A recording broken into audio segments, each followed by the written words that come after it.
오늘 말씀의 제목은 주가 쓰시겠다입니다. 이 마가복음은 상당히 많은 부분을 이렇게 압축하고 있는 그런 말씀이에요. 그래서 복음서 중에 가장 빠른 전개를, 이게 시간상 전개를 갑니다. 지금 이 똑같은 본문이 그 마태복음에서는 21장에 가서 나오고요. 예, 또 누가복음에서는 19장에 가서 나옵니다. 그런데 지금 마가복음은 11장에 나타나요. 그러니까 얼마나 빨리 앞서서의 이야기들이 전개되고 있었는가를 우리가 알 수 있어요. 뿐만 아니라 이 이후에부터 16장까지의 이야기가 참 어떻게 보면 가장 마가가 중요하게 여겼던 그런 내용인 것 같아요. 왜냐하면 예수님께서 지금 이제 11장부터 시작되는 내용이 일주일 사이에 벌어지는 내용이거든요. 근데 10장까지가 예수님의 공생의 3년의 기간을 다 10장 안에 이렇게 담았는데 나머지 일주일의 시간을 6장에 걸쳐서 할애를 합니다. 예수님이 이제 부활하시는 승천하시는 장면까지 다 해서 6장에 걸쳐서. 그래서 왜 마가가 이렇게까지 복음서에서 이 예수님의 나머지 그 일주일, 그 마지막 고난 당하시는 일주일, 또 그 죽으시고 부활하신 그 사건까지의 이 일주일의 시간을 왜 6장이나 할애를 하고 있느냐? 그러니까 마가가 이제까지 설명하고 계속 달려왔던 이유는 딱 여기에 십자가의 고난에 그리고 부활에 중점을 두고 이제까지 달려온 거예요. 왜냐하면 제가 마가복음을 처음 시작할 때 한번 설명을 드렸었어요. 마가가 이 복음서를 기록하게 된 이유가 이제 그 네로의 핍박이 심해지고 상당히 이제 많은 성도들이 그런 고통 가운데 있을 때에 베드로는 이미 죽었어요. 순교하고. 그러고 났을 때 이 로마 많은 그 성도들이, 로마에 있는 성도들이 혼란에 빠진 겁니다. 어떻게 이 혼란을 이겨야 되는가? 베드로도 없는 이 상황에 물론 이제 다른 복음 전도자들도 있었지만 상당히 그 영향력을 끼쳤던 사람이 베드로인데, 그렇죠? 그런데 그가 없을 때에 과연 어떻게 이 고난들을 이겨야 할까에 대한 것들을 고민하고 있었던 거예요. 그때 이 마가는 이제까지 베드로의 사도에게 들었던 그러한 말씀들을 정리해서 이것을 써야 될 이유가 있었던 겁니다. 그래서 예수님이 당하신 고난, 예수님이 십자가, 예수님의 부활을 이렇게 설명함을 통하여서 그들이 예수님 당하신 고난 끝에 부활이 있다는 사실, 그리고 저 영원한 천국이 있다는 사실을 그들이 믿고 또 그것을 의지해서 승리하게 하고자 하는 그러한 의도가 이 마가복음의 의도거든요. 그러니까 마가복음에 이제까지 쭉 달려오는 이야기 속에서는 어떻게 보면 아무도 예수님의 그 어떤 본 모습, 그렇죠? 예수님의 그 영존하신 하나님의 본체이신 성자 하나님이라는 사실을, 또 그가 메시아라는 사실을 아무도 깨닫지 못했어요. 물론 메시아라는 생각은 했죠. 정치적인 메시아, 그들이 생각하는 왕으로서 올 메시아를 생각했지만 고난받는 메시아나 혹은 그들의 영혼을 구원하실 그러한 대속물로 오시는 메시아에 대해서는 생각하지 않았어요. 인정하려고도 안 했고, 그랬던 모습들을 계속 나타내면서 그 부인하고 그러면서 고난당했던 예수님을 쭉 설명하면서 마지막 그 십자가를 통해서 최종적인 그 고난, 그것을 이기고 부활하시고 승천하시는 그 장면을 통해서 이 성도들에게, 고난받는 성도들에게 예수님을 의지해서 여러분들도 이 고난을 이겨내고 승리하라는 그런 강력한 메시지를 남기고자 했던 겁니다. 그래서 이제 11장부터 본격적으로 이 복음서에 마가가 전하고 싶었던 그러한 말씀들을 이제 나타내고 있는 겁니다. 자, 마가복음의 11장에 앞서서 10장의 마지막 부분에 있는 이야기를 조금은 하고 넘어가야 될 것 같아요. 거기에 보면 거지 그 맹인 바디메오에 대한 이야기가 나옵니다. 바디메오라는 건 그 디메오라는 사람의 아들이란 뜻이에요. 바라는 말이 아들이란 말이거든요. 그래서 뭐 바돌로메, 그러면 돌로메의 아들, 이렇게 되는 뜻인 것처럼 바디메오 하면 디메오의 아들이에요. 그래서 옛날에는 그런 식으로, 그러니까 우리 뭐 보면 이제 미국이라든가 뭐 영국이라든가 그러니까 유럽이라든가 이런 데 보면 이렇게 주니어라는 말로 붙여서 뭐는 뭐 로버트 주니어 뭐 이런 식으로 이제 주니어를 붙이잖아요. 그러니까 아버지의 이름하고 똑같이 이름을 쓸 때 주니어란 말을 붙여서 그렇게 하더라고요. 그러니까 그런 식으로 이때에도 이제 그런 식으로 많이 불려졌던 거예요. 자, 어쨌든 그 바디메오에 대한 이야기가 참 중요한데 제가 이걸 단독으로 다루지 않았던 이유는 이전에 이미 우리가 설교를 통해서 그 부활절 설교를 통해서 한번 다뤘던 이야기고요. 그럼에도 중요한 부분은 이유는 뭐냐면 이제 예수님께서 예루살렘으로 들어가시면서 어떻게 보면 마지막 있었던 사건 중에 하나거든요. 예, 이 사건은 어떠한 사건이냐? 바디메오가 여리고에서 이제 그 예루살렘으로 출발하시는 예수님을 바라보면서 그 길목에서 나세렛 예수가 오셨다는 사실을 그가 들었어요. 그 소식을 듣고 예수님을 향하여 나세렛 예수라 외치지 아니하고 다윗의 자손 예수여라고 외칩니다.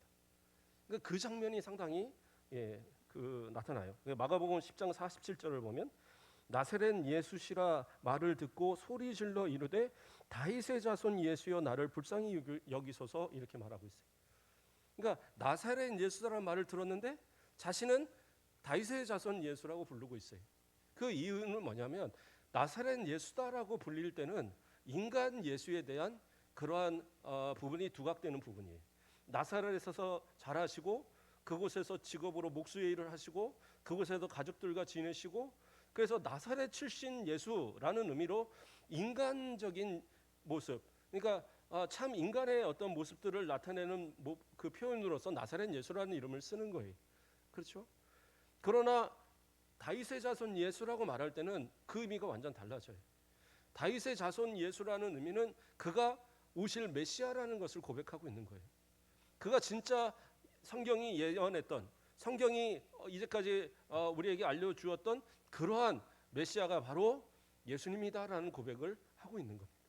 왜냐하면 이사야 35장 이사야 11장 10절 말씀을 보면 그날에 이새의 뿌리에서 한 싹이 나서 만민의 기치로 설 것이요 열방이 그에게로 돌아오리니 그가 거한 곳이 영화로우리라 이렇게 말하고 있어요.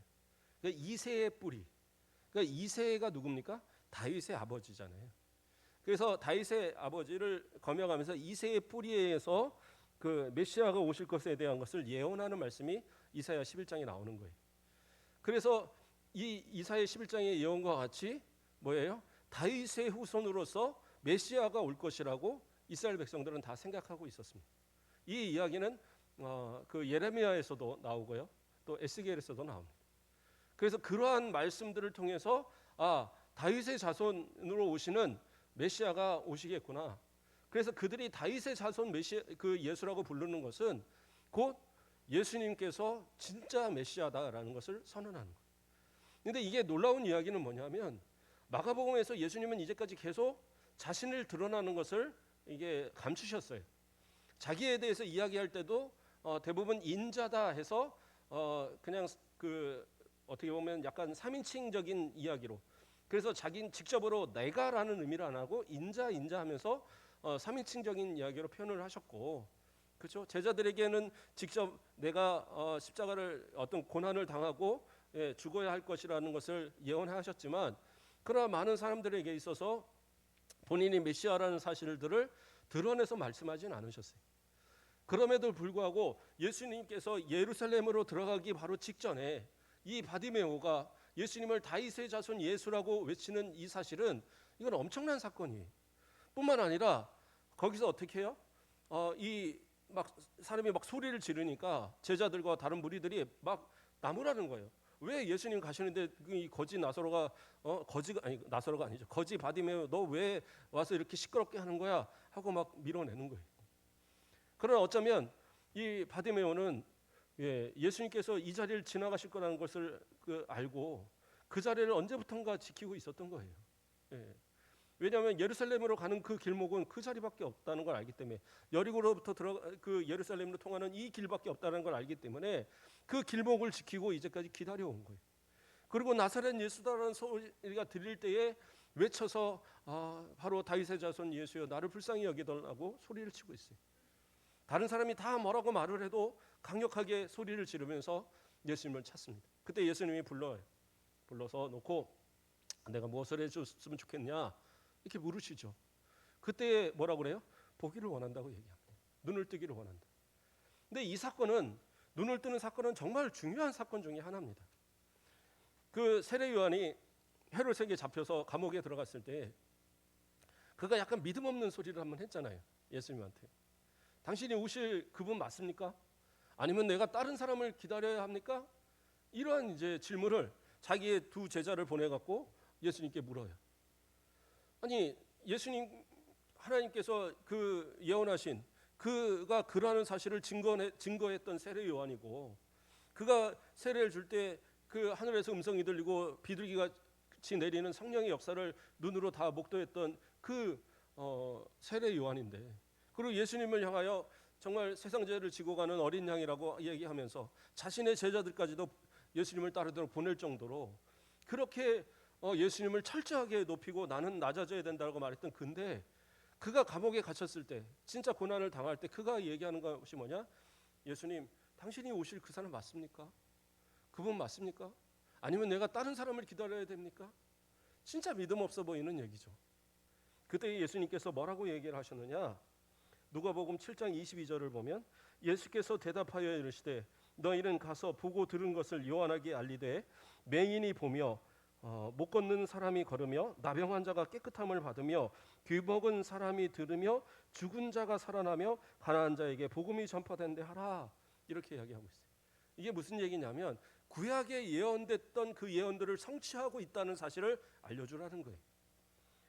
이사야 35장 5절 말씀을 보면 그때에 맹인의 눈이 밝을 것이며 못 듣는 사람의 귀가 열릴 것이며 쭉 이러면서 그 오실 메시아가 오실 때에 나타날 그러한 사건에 대한 것을 이야기하고 있거든요. 그때 가장 먼저 나오는 게 뭐예요? 맹인이 눈을 뜨는 거잖아요. 그러니까 이 바디메오가 맹인이 눈을 뜨게 된다는 이 사건, 그리고 바디메오의 입술을 통해서 예수님을 향하여서 다윗의 자손 예수라고 고백하는 이 사건을 통해서 그 당시에 같이 따르던 무리들 또한 제자들은 예수님이 진짜 진정한 메시아구나라는 것을 깨닫게 되는 그런 중요한 사건이 되는 거예요. 그냥 어떤 혁명을 일으키고 폭동을 일으켜서 예루살렘을 전복해 갖고 새로운 나라를 만들겠다, 이러한 사람들은 그 전에도 많았어요. 그러나 다 실패했거든요. 그러나 어떻게 해요? 진짜 메시아, 성경이 예언했고 그 예언을 성취하시는 진짜 메시아가 예수님이라는 사실을 보여주는 이 마지막 사건이, 예루살렘으로 가기 전에 마지막으로 공개적으로 나타난 이 사건이 뭐였느냐? 바로 이 바디메오가 눈을 뜨는 사건이었어요. 그 눈을 뜨게 되는 일을 통해서, 그 입술의 고백을 통해서 저가 다윗의 자손 예수구나, 오실 메시아구나, 그 눈을 뜨게 하는 그 확실한 증거를 보인 그러한 메시아구나, 이렇게 깨닫게 되는 그런 사건이었단 말이에요. 그리고 이 바디메오는 어떻게 해요? 예수님이 굳이 나를 따르라 얘기 안 하셨어도 그리고 예수님을 바로 따르는 모습을 나타납니다. 물론 예수님의 제자가 됐다 이런 의미는 아닐지 몰라도 기본적으로 예수님을 따라서 그 예루살렘으로 가는 그 여정에 함께 동참했던 그러한 바디메오의 모습. 정말 예수님을 사모했고 또 예수님을 만났고 예수님의 그 은혜를 입고 나니까 예수님을 따르지 않고는 견딜 수 없는 그러한 모습들을 체험하게 되었던 것이죠. 어떻게 보면 저와 여러분도 그런 것 같습니다. 세상에서 살아가면서 세상 사람들은 그저 자기의 먹고 마시는 일로 인해서 바쁘고 정말 그 모든 것에 시간을 쏟아부어도 그것이 정말 모자랄 정도로 그렇게 살아가는 모습들입니다. 그러나 우리는 어떻게 해요? 하나님의 은혜를 체험했고 예수 그리스도가 누구신지를 우리는 분명히 알고 그 예수님을 알기 때문에 우리는 예수님을 따르지 않고는 살 수 없는 모습이잖아요. 예수님을 믿는다고 하면서도 예수님을 따르지 않고 예수님을 믿는다고 그러면서도 예수님에 대한 믿음이 확고하지 않으면 그러면 그 믿음을 누가 보증하겠어요? 주일에도 우리가 말씀드리고 계속했지만 성령이 내 안에서 분명히 보증하고 계시고 인치신 그러한 사람들이지만, 그러나 그 사실을 어떻게 우리가 알아요? 사람은 몰라요. 하나님이 인치셨다는 사실을 성령이 아실 뿐이에요. 그러면 성령이 내 안에 계신다는 증거는 뭐예요? 내가 믿음을 고백하는 거예요. 그러니까 내가 믿음을 고백하지 않으면, 내가 진짜 그 믿음을 내 삶 가운데 드러내지 않으면 그건 누구도 자신할 수 없는 거예요. 목사님이 분명히 목사님이 구원 받는다고 그랬어. 그러니까 나는 구원 받았겠지. 그게 아니라 내가 믿어야지 구원 받는 거예요. 그 사실에 흔들림이 없어야 돼요. 자, 다시 말씀으로 들어가서 그렇게 해서 바디메오는 그러한 어떤 예수님이 진짜 메시아라는 사실을 증거하는, 그리고 많은 사람들이 그것을 바라보게 하는, 그리고 그들이 그 왕이신 메시아, 정말 그 구원하실 메시아를 받아들일 준비가 되게 하는 그 마지막 사건이 되는 것이 바디메오의 사건이었다는 겁니다. 자, 그렇게 해서 이제 여리고를 출발하셔서 어디로 가시느냐? 이제 이 예루살렘 근처에 있는 베다니 지역으로 이렇게 가게 되십니다. 그래서 벳바게와 베다니, 감난산, 벳바게와 베다니 이렇게 나옵니다. 그러니까 감남산 그 아래에 있는 마을, 그 마을에 베다니와 그 벳바게와 베다니가 있는 그 지역이라는 겁니다. 이 감남산은 사실 이 이스라엘에서 그 그러니까 예루살렘에 있는 시온산보다 조금은 높은 산이라고 합니다. 그래서 가장 높은 봉우리와 예루살렘의 가장 높은 봉우리가 한 90m 이상 차이가 난대요.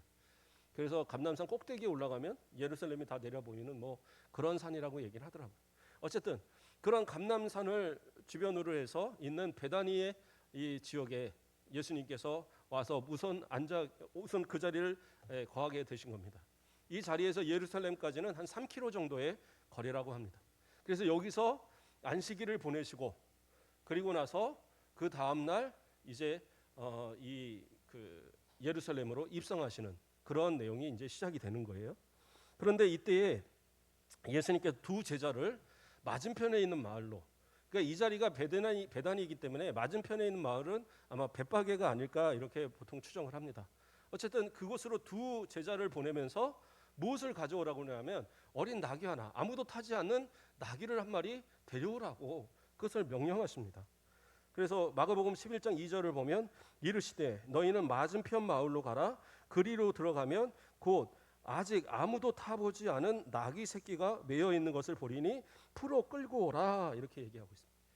그러니까 이것은 마태복음이나 누가복음에도 동일하게 나오는 사건이에요. 그러니까 이것이 그 마가만 특별하게 이렇게 기록한 사건이 아니라 동일하게 나온 사건이기 때문에 이것은 모두가 다 아는 사건이라는 거예요. 그런데 그 사건이 어떻게 되어졌느냐? 이 내용에 있어서는 사실은 상당히 좀 신비로운 부분이 있어요. 자, 나귀를 데려오는데 이 마가에서는 특별하게 이야기하는 것이 뭐냐면 아무도 타지 않은 나귀다라고 얘기해요. 다른 데서는 나귀 새끼라고 얘기를 하는데 여기서는 아무도 타지 않은 나귀. 그래서 이 아무도 타보지 않은 그런 아주 이제 어린 나귀죠. 그렇다고 그래서 이렇게 움직이도 못하는 그런 어린 나귀는 아니고 이제 어느 정도 컸는데 아직은 짐을 실어보거나 아직은 사람을 태워보지 않은 그런 어린 나귀라는 겁니다. 근데 이런 나귀를 타고 오셔야 되는 그 이유가 뭐였느냐? 예루살렘에 입성을 할 수 있는 이유가 뭐였느냐? 이것이 선지자들을 통해서 이미 예언한 말씀이라는 거예요. 스가랴서 9장 9절 말씀을 보면 시온의 딸이 크게 기뻐할지어다. 예루살렘의 딸이 즐거이 부를지어다. 보라, 내 왕이 내게 임하시나니 그는 공의로우시며 구원을 베푸시며 겸손하여서 나귀를 타시나니 나귀의 작은 것 곧 나귀 새끼니라 얘기하고 있어요. 그러니까 스가랴 9장 9절에서 이 예언의 말씀, 메시아가 오시는, 이스라엘 왕이 오시는 그 장면을 뭐라고 얘기하느냐? 나귀, 곧 나귀의 새끼를 탄다라고 그렇게 예언되고 있어요. 그러니까 예수님께서 나귀를 타신 이유는 이 예언에 대한 성취예요. 그러니까 만약에 단순하게 왕으로서의 오시는 그런 모습을 보이고자 했다고 한다면 성경에서는 말이나 아니면 노새를 탔어야 됩니다. 노새는 이제 그 말과 그 나귀의 교잡종이죠. 그래서 보통 이제 대단히 이제 충직스러운 그러한 성품을 가졌다고 그래요. 그래서 노새라든가 혹은 이 말을 통해서 왕의 어떤 위엄을 나타내는 그러한 이제 동물로 이렇게 사용을 하는데 예수님은 어떻게 해요? 나귀를 타고 오셨어요. 그것도 어린 나귀를 탔습니다. 자, 다 큰 성인이 어린 나귀를 타고 오는 모습이 보기에 어떻겠어요? 그렇게 막 좋아 보이지는 않았을 것 같아요. 그냥 뭐라고 표현할까요? 되게 좀 뭐라고 그럴까요? 좀 보기 좀 초라해 보이지 않았을까요? 제주도 가면 그 조랑말들 타잖아요. 조랑말들 말도 조그만 놈인데 이제 거긴 조랑말이 많으니까 가끔 조랑말을 탑니다. 저도 제주도 가서 조랑말을 한번 타봤는데 다른 애들 빨리빨리 가는데 얘가 천천히 가요. 그래서 왜 이렇게 천천히 가나 그랬더니 옆에 또 끌고 가던 분이 무거워서 그래요. 그러더라고요. 그래서 무거워서 빨리 못 간대요. 그래서 얼마나 미안하던지. 그래서 한 2바퀴 태워달라고 하려고 그러다가 한 바퀴만 타고 그냥 내렸어요. 예. 어쨌든 그런 것처럼 나귀를 탄다. 그리고 예수님이 아무래도 몸이 연약하시더라도 다 큰 성인이신데 그것도 어린 나귀를 탔을 때의 모습이 그렇게 보기 좋지는 않았을 거예요. 그럼에도 불구하고 그 모습을 보이시는 이유는 뭐냐? 이것이 이 스가랴가 예언했던 그 예언의 성취이기 때문에 이 성취를 보여줌으로써 이 진정한 메시아의 모습이다라는 것을 예수님이 보여주시는 거예요.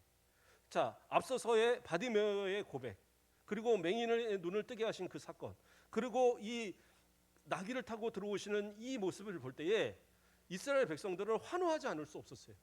그들이 기다려온 메시아가 맞다라는 사실을 생각해서 그 앞에 옷을 깔고, 그렇죠? 그리고 그 종려나무지를 깔고, 그리고 종려나무 가지를 막 흔들면서 호산나 호산나 다윗의 자손 예수라고 소리치는 그런 모습들이 나오는 거예요. 그러니까 그런 과정이 다 나타나서, 그래서 이 이스라엘 백성들, 이 예루살렘에 있는 속한 사람들이 그것을 기대하게 만들었던 그러한 모든 충분한 사건들이 있었죠. 물론 이제 그 뒤에 잡히신 모습을 보면서 실망한 그들이 예수님을 십자가에 못 박으라 전혀 이 다른 군중으로 바뀌어버리는 모습을 바라보지만, 그러나 어쨌든 이 모습까지는 이들이 예수님을 메시아로 인정하고 받아들이는 그러한 장면이 연출되게 되었다는 거예요. 자, 그러면 우리가 여기서 조금만 더 생각해 볼 것이, 과연 그러면 이 나귀가 누구의 거냐? 저는 이게 좀 고민이 되더라고요. 예. 아무것도 아닌 것 같지만, 그러나 한 번쯤은 생각해 볼 필요가 있겠다. 그렇죠? 예수님께 2 제자를 보내셨습니다. 그 2 제자는 누구일까요? 많은 학자들이 베드로와 요한일 것으로 이야기합니다. 물론 다른 사람으로 이렇게 추정하기도 하는데, 베드로와 요한일 것으로 보는 이유는 이 마가복음이 상당히 이 사건에 대해서 자세히 설명하고 있거든요. 다른 복음서에 비해서. 이유는 뭐냐? 이것이 베드로의 경험이기 때문에 그렇다는 거죠. 베드로의 경험을, 베드로의 말을 듣고 쓴 것이 마가복음이란 말이에요. 마가가 쓴 것이 베드로의 제자니까. 그렇기 때문에 이 내용에 있어서 구체적으로 알고 있다는 걸 볼 때는 이 베드로가 보냄을 받았을 거다. 그러면 요한은 왜 얘기하느냐? 예수님의 그 어떤 공생 기간 동안 지내면서 베드로와 함께 항상 같이 했던 사람 중에 하나가 요한이에요. 베드로가 어디 간다 하면 이렇게 쫄래쫄래 쫓아다니고.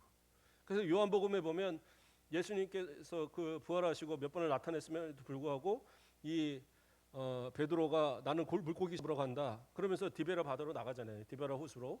그랬을 때 요한도 따라갔잖아요. 그러니까 요한은 좀 이 베드로와 대단히 가까웠던 모습이 성경에 많이 나옵니다. 그리고 예수님께서 그 베드로의 어떤 그 순교에 대한 이야기를 마지막에 하실 때도 요한을 향해서 쟤는 어떻게 되겠습니까? 뭐 이런 거 물어보잖아요. 그러니까 그런 것처럼 대단히 가까웠습니다. 그렇기 때문에 아마도 마가가 이야기하는 이 2 제자가, 물론 이제 나머지 복음서에도 똑같이 나오지만 이 하나는 베드로고 그렇다면 하나는 요한일 것이다. 이렇게 이제 추정을 하는 겁니다. 뭐 정확한 건 아니고. 자, 어쨌든 그 2 사람이 이제 갔어요. 가서 나귀를 데려오는데, 그 나귀를 데리러 갈 때 예수님 뭐라고 얘기하셨습니까? 예, 그 나귀가 그 주인이, 아니 그가 어떤 사람이 그것을 보면서 왜 이것을 풀어 가십니까라고 이제 물어본다고 한다면, 그때 주가 쓰시겠다 하라. 그리하면 즉시 이리로 보내리라. 이렇게 얘기를 하셨어요. 예. 그렇죠? 마가복음 11장 3절을 보면, 만일 누가 너희에게 왜 이렇게 하느냐 묻거든 주가 쓰시겠다 하라. 그리하면 즉시 이리로 보내리라 하시니, 이렇게 나와요. 그렇죠? 그러면 가서 상식적으로 생각을 해보면 딱 이제 그 옆에 있는 마을에 그 성으로 들어갔어요. 성문을 이제 향해서 딱 들어갔는데, 그 마을의 광장의 한쪽 구탱이에 나귀 한 마리가, 어린 나귀가 한 마리가 이렇게 묶여 있는 거예요. 오, 예수님 말씀하신 거는 그러네. 그리고 와서 그걸 풀어요. 그러니까 옆에 있던 사람이 물끄러미 보더니 뭐 하려고 이런데요? 이런단 말이에요.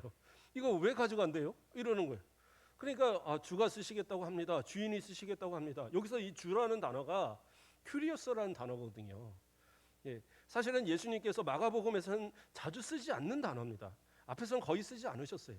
그런데 여기서 이제 주라는 단어가 나오거든요. 주라는 단어는, 큐리오스라는 단어는 하나님을 앞에 붙일 때는 주 하나님, 그래서 전능하신 하나님을 뜻할 때 이야기하지만 보편적으로는 주인을 얘기하는 거예요.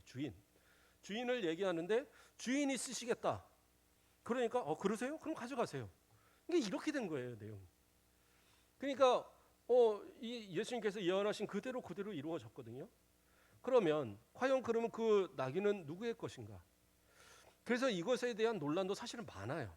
대단히 논란이 많은데, 그러나 이제 그 내용들을 간략하게 이렇게 정리를 해보면, 첫째는 주가 쓰시겠다라고 말을 했으니까 주인이라는 거잖아요. 그러면 어떻게 해요? 예수님과 함께하는 무리 가운데 주인이 있었을 것으로 보는 거예요. 그렇게 해석하는 분들도 있어요. 그래서 예수님을 따르는 그 무리들 가운데 벳바게에 사는 그러한 한 사람이 나귀를 가지고 있는데 그 나귀를 거기다 묶어놓고 있었다는 거죠. 그러니까 이 주인한테 미리 얘기해서 그 나귀를 준비하고 있다가 제자들을 보낼 테니 보내라, 이렇게 됐다라고 해석하는 사람들도 있어요. 근데 이거는 상식적으로 좀 맞지 않아요. 왜 상식적으로 안 맞냐면, 그러면 그 사람한테 갖고 오라고 그러지 못하러 두 제자를 보내겠어요. 그러니까 이거는 말이 안 되죠. 그렇죠? 굳이 두 번의 일을 왜 가서 묶어놓게 하고 왜 다른 제자들을 보내서 갖고 오게 합니까? 그러니까 이건 상식적으로 안 맞는데 그 언어의 해석으로 인해서 그렇게 해석을 하는 분들이 있더라고요. 왜냐하면 주인이라는 말이 들어있으니까 그 주인이 예수님을 뜻하는 것이 아니라 나귀의 주인을 얘기하는 것이고, 그 나귀의 주인이 같이 있기 때문에 가서 보냈을 때에 그것을 주인이 쓰겠다 했기 때문에 보냈을 것이다, 이렇게 이제 해석을 하나, 그러나 이것은 조금 이제 그 내용 전개상으로 맞지 않아요. 그러면 두 번째는 예수님께서 사람을 보내서 미리 그 나귀를 사게 하셨을 것이다. 그래서 제자들을 보내서 그 나귀를 갖고 오게 하신 거다. 그렇게 되면 주인이 맞잖아요. 예수님이 주인이 맞잖아요. 근데 이렇게 하시는 분들이 많아요. 예전에 제가 들었던 어떤 교수님도 그렇게 말씀하신 것이 기억이 나요. 그러나 이것도 말이 안 돼요. 왜 이것이 말이 안 되느냐? 제자들이 모를 리가 없죠. 돈을 맞는 사람이 누구예요? 가룟 유다가 돈을 맞는 사람이고, 그렇죠? 그리고 제자들은 항상 예수님과 함께 동행을 했기 때문에 예수님이 나귀를 사라고 보낸 것을 모를 리가 없어요. 더군다나 제자들을 둘을 보냈을 때 그 두 제자는 나귀가 준비됐다는 것을 예수님을 통해서 들었지 미리 알고 있지 않았어요. 그러니까 어떻게 말을 할 것인가, 이것을 고민할 때 예수님께서 가서 주가 쓰시겠다 말하면 된다, 이렇게 알려주신 거잖아요. 그러니까 그 내용을 봐도 이것은 말이 안 돼요. 그러면 세 번째로 누가 그러면 주인일 것이냐? 그 무엇에 쓰겠냐라고 물어본 그 사람이 주인일 것으로 보는 거죠. 어떻게 보면 이게 가장 합리적인 이야기입니다. 근데 어떻게 해서 그 사람이 예수님을 알았는지, 어떻게 해서 그가 예수님을 주로 고백하는지는 정확하게는 알 수는 없지만, 그러나 이 사건 안에서 분명히 그 나귀에 대해서, 나귀를 풀어가는, 그냥 자연스럽게 풀어가는 그 사람에 대해서 나귀 뭐 하려고 쓰려고 이걸 가져갑니까? 라고 묻는다는 것은 나귀를 알고 있다라는 거거든요. 그러면 그 나귀를 향해서 물어볼 수 있는 사람은 주인밖에 없죠. 누가 길가에서 누가 열심히 풀 먹이다가 이렇게 끌고 간다고 그래서 누가 물어보는 사람 있어요? 그 나귀 왜 끌고 가요? 물어봐요? 자기 거가 아니면 물어보지 않아요. 그 사람이 주인일 수 있는 거니까. 그러나 물어봤다는 사실 자체가 그 사람이 주인이라는 얘기죠. 그런데 이게 놀라운 사건은 뭐냐면, 주가 쓰시겠다고 하니까 그것을 그냥 보냈다라는 거예요. 그러니까 이것이 참 놀라운 얘기입니다. 물론 여기서에도 마찬가지로 추론이 들어갈 수밖에 없는데, 예수님께서 오셨다는 사실, 그리고 그 제자들, 어떻게 보면 예수님에 대한 소문을 듣고 이미 그 주인이 예수님을 가서 얼굴을 보고 또 제자들의 얼굴을 확인했을 수는 있습니다.